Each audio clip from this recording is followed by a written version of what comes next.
ব্যয়বহুল রিসোর্ট, ধনী পর্যটকদের অবকাশ যাপন আর সম্পর্কের অন্ধকার দিক এসব নিয়েই এগিয়ে চলে দ্য হোয়াইট লোটাসের গল্প।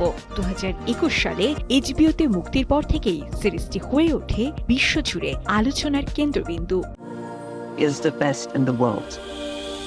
প্রথম মৌসুমের পটভূমি ছিল হাওয়াই, দ্বিতীয়টি ইটালির সিসিলি, আর তৃতীয় কিস্তিতে নির্মাতারা হাজির হন থাইল্যান্ডে। প্রতিটি মৌসুমেই নতুন লোকেশন, নতুন চরিত্র আর চমকপ্রদ গল্প দর্শকদের বুঁদ করে রেখেছে। এবার শোনা যাচ্ছে চতুর্থ মৌসুমের শুটিং হবে ফ্রান্সের সেন্ট ট্রোপেসে, আর সেখানেই নাকি দেখা যেতে পারে বলিউড তারকা দীপিকা পাড়ুকোনকে।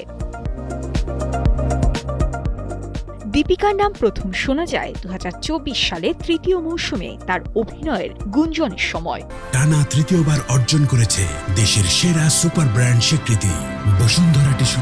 তখন আলোচনা ছিল ব্ল্যাকপিঙ্ক তারকা লিসার সঙ্গে অভিনয় করবেন তিনি। যদিও শেষ পর্যন্ত সিরিজে লিসাকে দেখা গেলেও দীপিকা ছিলেন না। জানা যায় শুটিংয়ের সময় অন্তঃসত্ত্বা হওয়ার প্রস্তাব ফিরিয়ে দেন এই অভিনেত্রী।